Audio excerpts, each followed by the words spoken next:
Hello friends, welcome to our channel Jharkhand Pariksha students.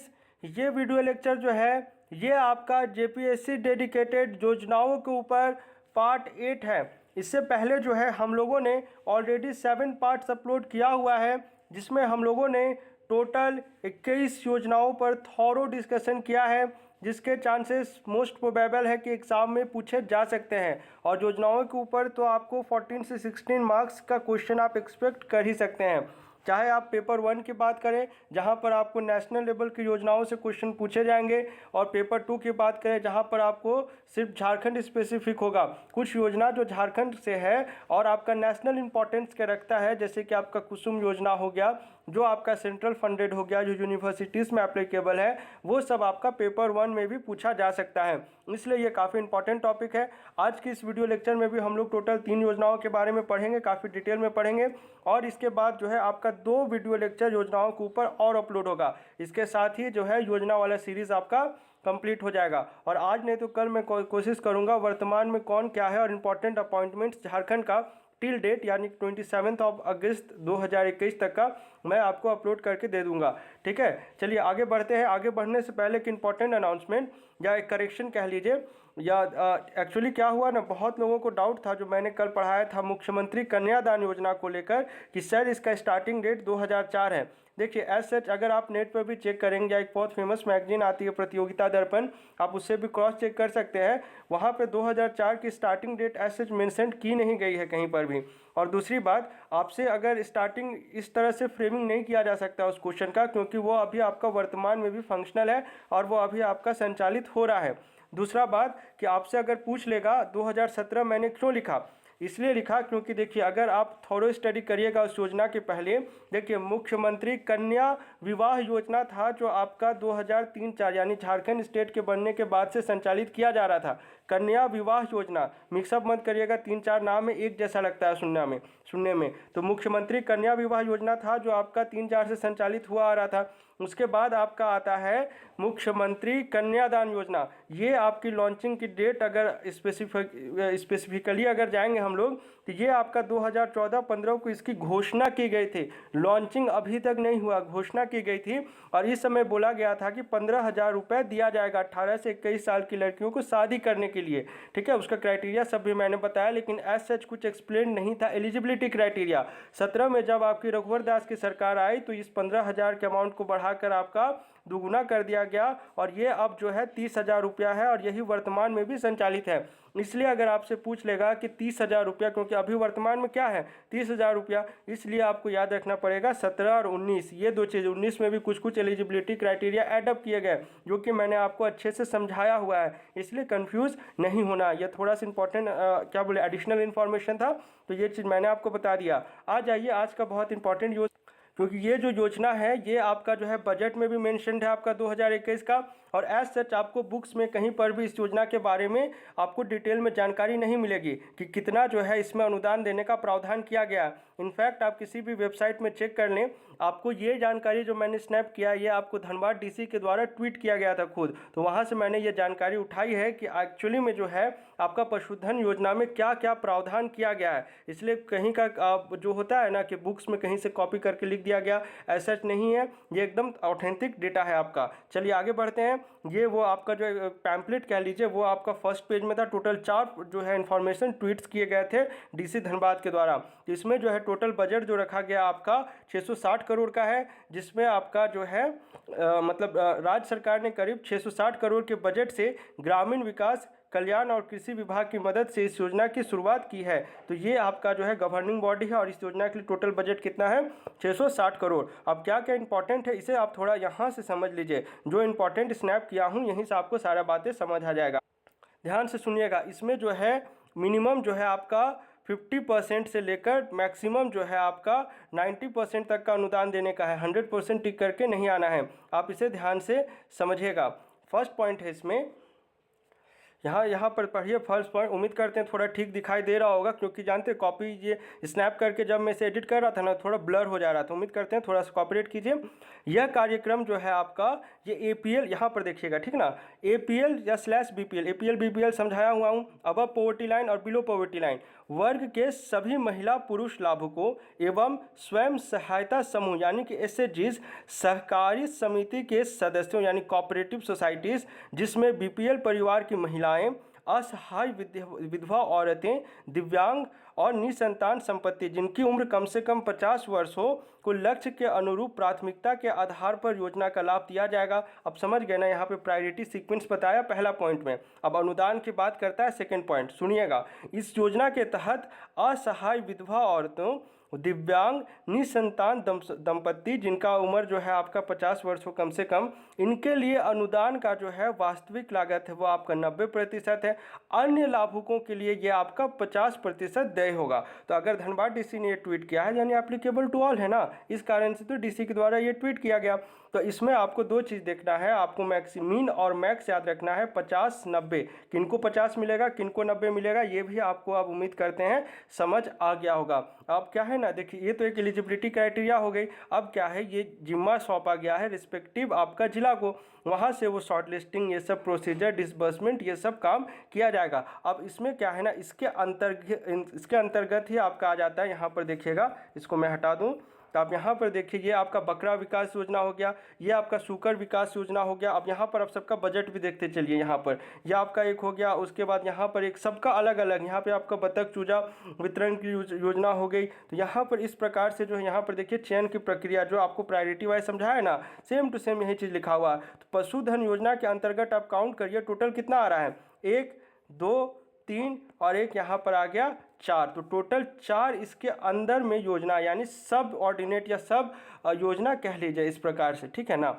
चलिए, उम्मीद करते हैं समझ गए होंगे। जैसे हर योजना का ना सेम एलिजिबिलिटी, यहाँ पर देखिए एलिजिबिलिटी समझा दिया गया है और यहाँ पर क्या है अमाउंट वाइज भी इसे समझाया गया, क्योंकि ये आपका अलग योजना मतलब उसी के अंडर में है। मेन क्राइटेरिया तो 50 और 90 का रहेगा ही, लेकिन इसके अलावा अधिकतम कितना रुपया दिया जाएगा ये भी यहाँ पर बताया गया है। तो ये 4 योजना आपको पशुधन योजना के अंडर में पता होना चाहिए, ठीक है। चलिए आगे बढ़ते हैं। यहाँ पर मैंने प्रॉपरली आपको हर अमाउंट का क्या डिसबर्समेंट है, किस प्रकार से दिया जाना है, ये सब मैंने स्नैप करके यहाँ पे लिखा हुआ। जैसे यहाँ पर देखिए अलग से लिखा हुआ सूकर विकास योजना के लिए क्या है, उसके बाद यहाँ पर आइए आप, ये एक योजना हो गई और उसके बाद यहाँ पर हाँ ये इसी का सब ऑर्डिनेट है, ठीक है। चलिए अब यहाँ पर हम लोग जो भी मैंने वहाँ पर पढ़ाया ना सेम टू सेम यहाँ पे पॉइंट वाइज लिखा हूँ। जो मैंने आपको समझाया 50 से 90% तक अनुदान दिया जाएगा। और इसमें क्या है, आपको सरकार ने पशुओं को विभिन्न प्रकार के संक्रामक यानी कि इन्फेक्शियस रोगों से बचाने के लिए पशु स्वास्थ्य एवं उत्पादन संस्था जो है आपका कांके में है, उसमें जो है 28.69 करोड़ रुपए की लागत से टीका औषधि उत्पादन केंद्र एवं प्रशिक्षण प्रयोगशाला और मोबाइल पशु चिकित्सा क्लिनिक, ये मोबाइल यूज़ जो हम लोग टेलीफोन मोबाइल वाला नहीं है, ये मोबाइल का मतलब होता है मोबिलिटी वाला कॉन्सेप्ट, मतलब आप आसानी से कहीं आना जाना हो, एक जगह फिक्स्ड ना हो, वो होता है मोबाइल। जैसे आपको मोबाइल कोरोना टाइम में लॉन्च किया गया था ना, मोबाइल बैन करके वैक्सीनेशन प्रोसेस में तेज़ी लाने के लिए, ये वो वाला मोबाइल है। क्लिनिक का निर्माण भी शुरू किया जा रहा है। इसकी बजट कितनी है और कहाँ पे शुरू किया जा रहा है, ये कांके में आपका मतलब रिसर्च करने के लिए जो इन्फेक्शियस डिजीजेस होता है उस पर, पशुओं पर, ये कहाँ किया जा रहा है आपका कांके में। कांके कहाँ पर है, रांची। कांके से क्या गुजरता है आपका कर्क रेखा। कर्क रेखा का क्या लिमिटेशन है, बाउंडेजेस है 5 जो आपका डिस्ट्रिक्ट होता है, ये सब आपको पता होना चाहिए। जो भी मैंने आपको समझाया कि ये एलिजिबिलिटी क्राइटेरिया कि 50% किन्हें देना है और 90% का अनुदान किन्हें देना है, ध्यान से समझिएगा, कंफ्यूज नहीं करके आ जाइएगा, ठीक है। चलिए उम्मीद करते हैं ये योजना आपको अच्छे से समझ आ गया होगा। आगे बढ़ते हैं। अब हाँ चलिए, ये है आपका वेरी इंपॉर्टेंट योजना है ये अभी वर्तमान में आपका संचालित भी, इसको ना आपको हरा कार्ड योजना करके भी पूछ सकता है, दोनों नाम है, आप ऐसे वर्षा याद रखें। झारखंड राज्य खाद्य सुरक्षा योजना, तो इसे कैबिनेट से मंजूरी मिली है आपका सितंबर 2020 में और लाभ मिलने का शुरुआत जो हो गया आपका 15 नवंबर 2020 से ये आपका संचालित है। अब भी देख रहे होंगे हरा कार्ड जो है वो अधिकतर लोगों का बन चुका है या बन रहा है। तो इसमें क्या देने का प्रावधान इसे समझ लीजिए। इस योजना में लाभार्थी को कम से कम 5 किलोग्राम अनाज मिलेगा जिसकी दर 1 रुपये प्रति किलोग्राम, यानी कि 5 रुपये में 5 किलोग्राम है। 1 रुपये में 5 किलोग्राम नहीं, प्रति बोल रहा है ना, पर वाला कॉन्सेप्ट है ये सब। उम्मीद करते हैं रेशियो पार्टनरशिप वाला कॉन्सेप्ट आपका क्लियर होगा। चलिए आगे बढ़ते हैं। यहाँ पर जिनका नाम राज्य खाद्य सुरक्षा अधिनियम के तहत रजिस्टर्ड है उन्हें इसमें आवेदन नहीं करना होगा, वे अपने आप ही इस योजना में शामिल हो जाएंगे। उम्मीद करते हैं ये वाला अधिनियम आपको समझ होगा कि इसके तहत कितना रुपए देने का कितने रुपए प्रति किलो का जो अनाज है ना वो देने का प्रावधान है। ये तो बेसिक है, ये शुरू से चल रहा आ रहा है जब से आपका झारखंड की स्थापना की गई है और ये सेंटर से बोरो किया हुआ आइडिया है। देखिए अगर कोई योजना अच्छा है तो बोरो करने में कोई बुराई नहीं है, लेकिन दिक्कत क्या होता है जब सब क्रेडिट लेने के लिए उसके आगे आ जाते हैं, जैसे आपका एम्स देवघर का भी देख ही रहे होंगे ना। चलिए आगे बढ़ते हैं, खैर वो सब अपना तर्क वितर्क वाला टॉपिक में आ गया, इंटरव्यू में ये सब काम आएगा।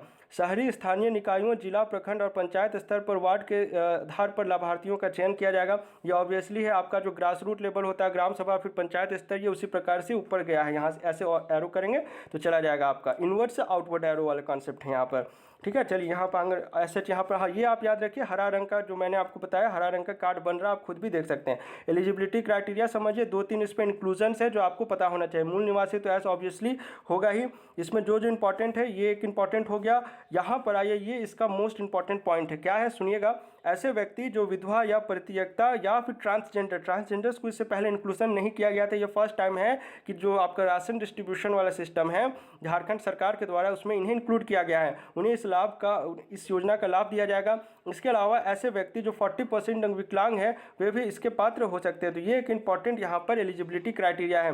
और जो है ना गंभीर बीमारी से पीड़ित है, जैसे कि आपका कैंसर हो गया, एड्स हो गया, कुष्ठ हो गया, कुष्ठ रोग या अन्य कुष्ठ रोग को क्या बोला जाता है, लेप्रेसी। ठीक है, ये सब अगर इंग्लिश में चले जाएंगे तो क्या बोला जाता है, वाइट प्लैग। तो ये सब आपको टर्मिनोलॉजीज पता होना चाहिए। या अन्य असाध्य जैसे रोग वे भी इसका लाभ, असाध्य रोग यानी कि जो बहुत ही मुश्किल से जिनका इलाज अभी संभव है, या बहुत लोगों क्या ना कि ऐसे बीमारी होने से इन्हें जो है अलग कर दिया जाता है, इसलिए ये टर्म का यहाँ पर यूज़ किया गया है। जो भी जन इससे मतलब इससे इस रोग से पीड़ित है वो इस योजना का लाभ उठा सकते हैं। अब ऐसे बुजुर्ग तो ऑब्वियसली आ गए होंगे। जाति पात्रता एलिजिबिलिटी आपको पता होगा, SC ST ये सब जो पहले से ना राज्य खाद्य अधिनियम ये सब इसमें पहले से इंक्लूडेड। नया इंक्लूजन क्या है, एक ये हो गया और आपका ये यानी ट्रांसजेंडर्स वाला कॉन्सेप्ट, ये दो इस योजना में नया इंक्लूडेड है। उम्मीद करते हैं आपको ये कॉन्सेप्ट समझ आ गया होगा। ये सब पहले से उसमें भी इंक्लूडेड था, आपका राज्य खाद्य अधिनियम योजना जो अधिनियम था उसमें ये सब पहले से था। 2 इंपॉर्टेंट इंक्लूजन जो था वो मैंने आपको समझा दिया। अब क्या एलिजिबिलिटी क्राइटेरिया उसे समझ लीजिए। चलिए पहले तो सरकारी नौकरी नहीं होना चाहिए केंद्र में या राज्य सरकार में, ये सभी के लिए, ये खाली MP MLA पर लागू नहीं होता, बाकी हम सारे जैसे आम आदमी पर ये चीज़ लागू हो जाता है। दूसरा है यहाँ पर ये 2 पॉइंट इंपॉर्टेंट है। जिस भी परिवार के पास सिंचाई युक्त कम से कम 5 एकड़ की ज़मीन है, मिनिमम कितना हो रहा है 5 एकड़ या 10 एकड़ असिंचित ज़मीन है, वे भी इस योजना के लाभार्थी नहीं होंगे। मतलब ये एलिजिबल नहीं है। कौन कौन, जिसके पास 5 एकड़ की ज़मीन है इरीगेटेबल या फिर 10 एकड़ की ज़मीन है नॉन इरीगेटेबल, वो आपका इस योजना का लाभ नहीं उठा सकते हैं।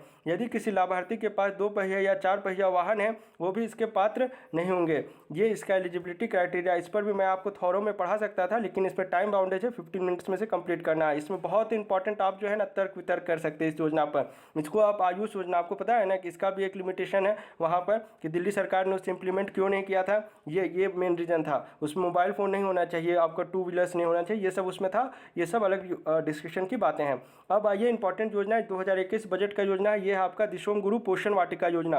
देखिए जहाँ पर भी JTDS की याद आए आपको जल्दी से याद आना चाहिए झारखंड ट्राइबल डेवलपमेंट सोसाइटी, जिसका अभी जो अगर हेड कहा जाए तो आप एक तरह से अर्जुन मुंडा के अंडर में ही ये डिपार्टमेंट आ रहा है। दूसरा हो गया कि इसमें जो है आपका जो है अधिसूचित जिला, जितना जो आपका शेड्यूल्ड एरियाज़ कह लीजिए, अभी कुछ समय के लिए तो ये 14 ही था, लेकिन अभी से देखने को आ रहा है कि ये 15 हो रहा है। लेकिन आप क्वेश्चन में ध्यान से पढ़ेंगे तो ये आपका 14 ही जाएगा, 14 के साथ ही जाइए आंसर में। तो JTDS की बात आए तो इस योजना को कितने जिलों में शुरू किया जाना है, टोटल 14 डिस्ट्रिक्ट में। अब इसमें क्या है, आपको JTDS मैंने आपको बता दिया क्या किया जाएगा, इसे समझ। देखिए आपको नाम से भी पता लग रहा होगा कि पोषण वाटिका योजना है, यानी कि ऐसे वहाँ पे कुछ पौष्टिक सब्जियों को उगाने के लिए इन्हें जो है आर्थिक सहायता मदद की जाएगी। ट्राइबल सब प्लान जिले जो मैंने आपको समझाया 14 है, याद करने का ट्रिक भी मैंने आपको बताया हुआ, आकांक्षी जिलों को याद करने का भी ट्रिक मैंने आपको बताया हुआ है। ये सब काफ़ी आसान है। देखिए अगर 14 का 14 नहीं हो पा रहा तो जो नहीं है उससे याद कर लीजिए। तो इसके लिए टोटल बजट जितना रखा गया JTDS के द्वारा वो है आपका 29 करोड़ रुपए। ये चरण वाइज चलेगा आपका, फर्स्ट स्टेज, सेकेंड स्टेज, इस प्रकार से इसे जो है आपका संचालित किया जाना है। यहाँ पर मैंने डिटेल में लिखा हुआ।